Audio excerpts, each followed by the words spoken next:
की शुरुआत मोरक्को के एक सुनसान और बंजर रेगिस्तान से होती है, जिस इलाके में सिर्फ रूह सुखाने वाली धूप और हर तरफ सूखे खड़े पेड़ दिखाई दे रहे हैं। पर इसी वीरान इलाके में आज एक रेव पार्टी होने जा रही है, जिसकी तैयारियां अभी से चालू हो गई हैं। अब धीरे धीरे वहां लोगों की भी एंट्री चालू हो गई है, लेकिन यहाँ आए लोग बहुत ही अजीब टाइप के थे। कुछ ने तो कपड़े ही नहीं पहने हुए थे। असल में यहाँ मौजूद आधे से ज्यादा लोग भयानक नशे में धुत हैं। इसी कारण उनको होश ही नहीं है कि वो लोग कहाँ पर हैं और क्या कर रहे हैं। इसी बीच हमारी नजर एक बुजुर्ग इंसान पर पड़ती है। वो अपने बेटे स्टीवन को साथ लेकर यहाँ पहुंचा है। इस आदमी के हाव भाव से इतना तो साफ पता चल रहा था कि वो इस महफिल को एंजॉय करने नहीं आया है, बल्कि उसका इरादा कुछ और ही है। असल में ये जॉन है, जो अपनी बेटी मेरी की तलाश में यहाँ तक आया है। मेरी आज से करीब 8 दिन पहले बिल्कुल ऐसी ही एक रेव पार्टी में गई थी, पर उसके बाद वो लौटकर घर नहीं आई। एक लाचार पिता की तरह जॉन वहां आने वाले हर इंसान को अपनी बेटी की फोटो दिखा रहा है और लगातार पूछ रहा है कि क्या किसी ने उसे देखा है। अब क्योंकि वहां के ज्यादातर लोग नशे में थे, इसलिए हर बार कोई ना कोई उसे गालियां बकता है या फिर उसकी बेटी को लेकर गलत शब्दों का यूज करता है। इसके बावजूद जॉन हार नहीं मानता। तलाश करते करते रात से सुबह हो गई, लेकिन उन्हें कुछ भी पता नहीं चला। पार्टी अभी भी कंटिन्यू थी।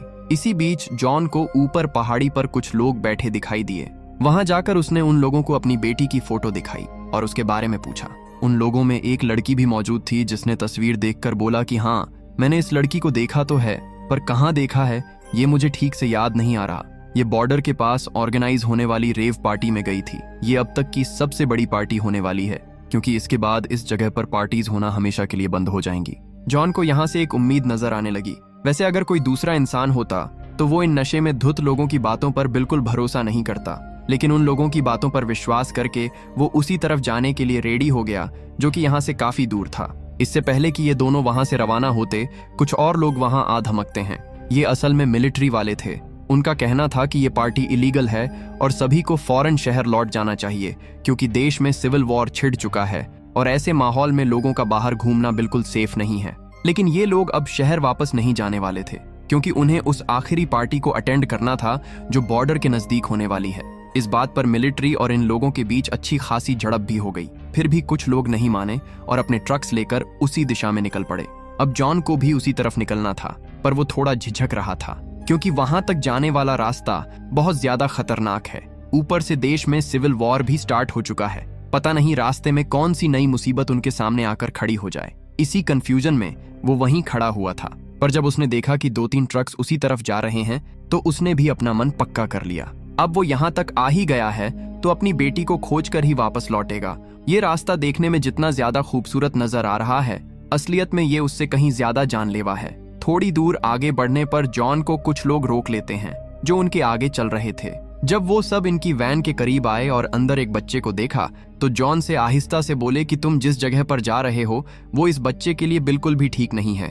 ऊपर से तुम्हारे पास कोई ट्रक भी नहीं है। हो सकता है तुम्हारी ये वैन बीच रास्ते में ही फंस जाए, क्योंकि उस जगह तक पहुंचने के लिए किसी हेवी कार या ट्रक की जरूरत पड़ती है।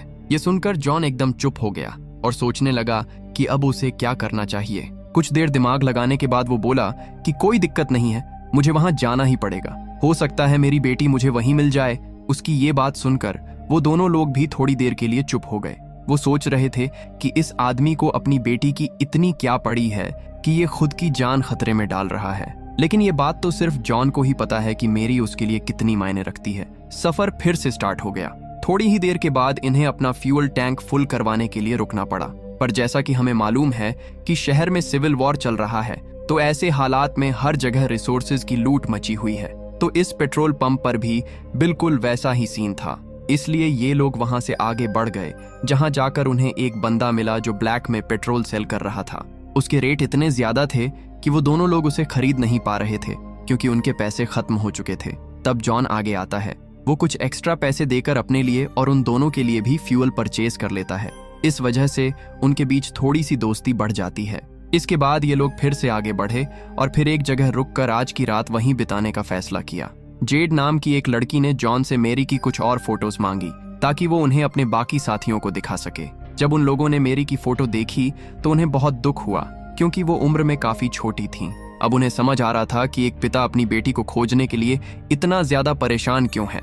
इसी बीच जेड उनसे बात करने जाती है और उन्हें समझाती है वो कहती है कि अगर मेरी वहां हुई तो वो सब मिलकर उसे ढूंढेंगे। जेड की ये सब बातें सुनकर जॉन के दिल का बोझ थोड़ा हल्का हो जाता है और उसे काफी अच्छा फील होता है।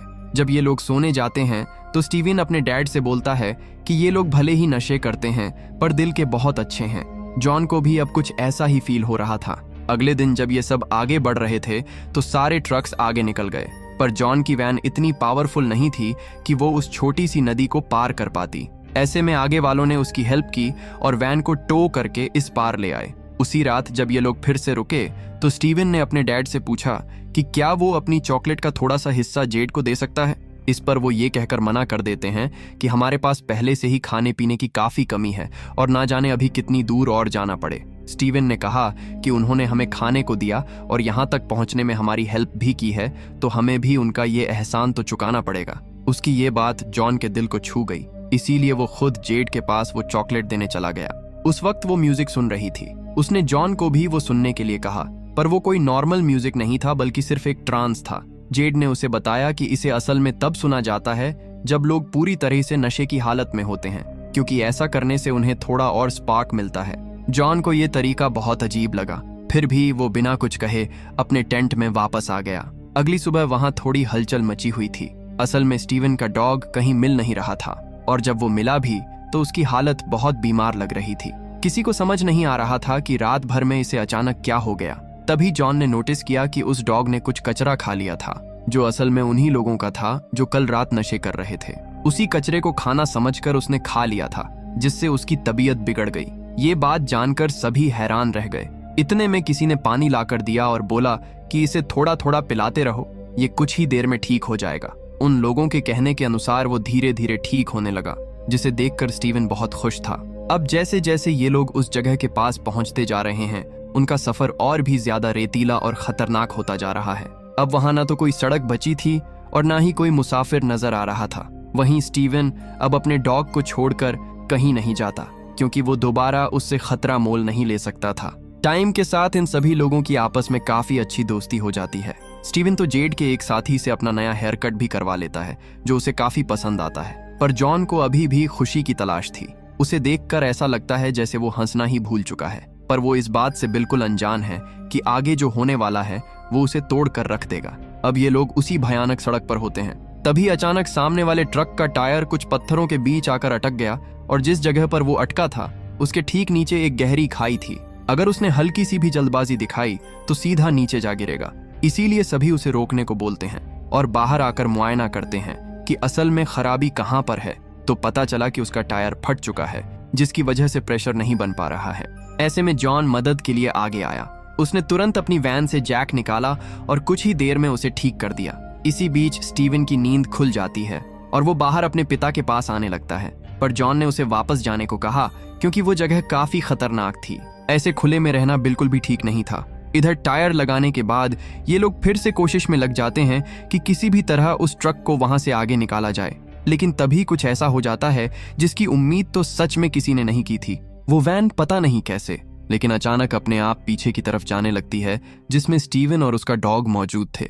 जब तक उसने अपने डैड को पुकार लगाई तब तक शायद उनकी किस्मत की किताब बंद हो चुकी थी। जैसे ही ये लोग पीछे मुड़े तो वो वैन नीचे खाई में गिर चुकी थी। ये दृश्य देखकर जॉन को खुद की आंखों पर यकीन ही नहीं हो पाता और एक पल के लिए तो उसे लगा कि ये सब बस एक सपना है कि ऐसा कैसे हो सकता है। सिर्फ वो ही नहीं बल्कि उसके आसपास खड़े जितने भी लोग थे, हर कोई सदमे में चला गया कि ये क्या हो गया।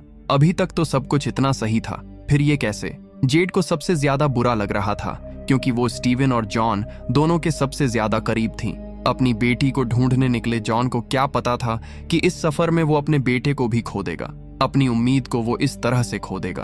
अब ये वहां और ज्यादा देर नहीं रुक सकते थे, इसीलिए उन्होंने जॉन को अपने ट्रक में बैठा लिया और वहां से नीचे की तरफ ले जाने लगे, क्योंकि इनमें से एक शख्स ने देखा था कि वैन भले ही नीचे गिरी पर उसमें आग नहीं लगी थी, तो हो सकता है कि अभी भी जो उसमें अंदर हो वो जिंदा बचा हो। ये बात उसने सिर्फ अपने साथियों को ही बताई है क्योंकि वो नहीं चाहता कि जॉन को कोई झूठा दिलासा दिया जाए। आखिर में अगर सच कुछ और निकला तो वो उसे और बुरी तरह तोड़ कर रख देगा, लेकिन बाकी किसी और की तो कुछ बोलने की हिम्मत भी नहीं हो रही है। स्टीवन से इन लोगों की मुलाकात को सिर्फ 4 दिन ही हुए थे, लेकिन उन 4 दिनों में ही उसकी मासूमियत ने इनके दिलों पर गहरा प्रभाव डाल दिया था। रास्ते भर पूरी रात जॉन रोता रहता है। जेड भी उसी के पास बैठी थी, पर उसके पास शब्द नहीं थे जिन्हें कहकर वो उसे दिलासा दे सके। सुबह का सूरज निकला और ये लोग नीचे आ गए। यहाँ इन्हें एक ऐसी जगह मिली जहाँ कुछ ट्रक्स खड़े थे। हो सकता है ये रेंजर्स के हों, क्योंकि इनमें रेडियो सिस्टम भी लगा हुआ था। इसीलिए कुछ लोग रेडियो से कांटेक्ट करने की कोशिश करते हैं ताकि शायद कोई मदद आ जाए और स्टीवन की जान बच सके, लेकिन उस तरफ से कोई जवाब नहीं आता। अब बाकी लोग उन ट्रक्स में बचे हुए पेट्रोल को निकाल लेते हैं, क्योंकि आगे पता नहीं उन्हें फिर से पेट्रोल कहाँ मिले। इसी बीच अचानक जॉन उस खुले बीहड़ में तेजी से एक दिशा की तरफ जाने लगता है। उसे देखकर ऐसा लग रहा था मानो उसे किसी का बुलावा आया हो। हर कोई ये देखकर हैरान था। वो लोग तुरंत उसकी तरफ बढ़े और जाकर उसे रोका, पीने को पानी दिया और पूछा कि अचानक उन्हें क्या हुआ, वो किस तरफ जा रहे थे। जॉन ने सिर्फ इतना कहा कि वो जहां भी जाए अब उसे अकेला ही जाना है। कोई अब उसके साथ बचा नहीं जो आगे चलेगा। लेकिन अब ये लोग पीछे भी लौटकर नहीं जा सकते थे, क्योंकि पीछे भी तो बिल्कुल वैसा ही मंजर है। इसीलिए जेड बोलती है कि हमें बस आगे की तरफ ही बढ़ते रहना होगा। ऊपर से हमारे पास फ्यूल भी बहुत कम बचा है। रास्ते में इन्हें एक चरवाहा लड़का मिलता है, जिसके पास जाकर ये मदद की गुहार लगाते हैं, लेकिन वो तो इनके पहनावे को देखकर ही डर जाता है। तब जाकर इन्हें ये एहसास हुआ कि हैं तो ये भी इंसान ही, पर इन्होंने बीते कुछ सालों में नशे की वजह से अपनी हालत ऐसी बना ली है कि अब दूसरों को भी इनसे डर लगने लगा है। कई घंटों तक पैदल चलने के बाद ये सभी उस जगह पर बैठ जाते हैं। थे तो ये 5 लोग, पर माहौल देखकर ऐसा बिल्कुल नहीं लग रहा था। सभी एकदम खामोश थे। ऐसा लग रहा था मानो बेटा जॉन का नहीं, बल्कि उनका खुद का मारा गया हो। इस चीज को देखकर जेड ने सोचा कि ऐसे तो कभी कुछ नहीं हो पाएगा, उन्हें हिम्मत तो रखनी ही पड़ेगी। इसीलिए उसने इन लोगों को अपने तरीके से सुकून देने की कोशिश की। वो तरीका था नशे का, बिल्कुल वही पुराना तरीका।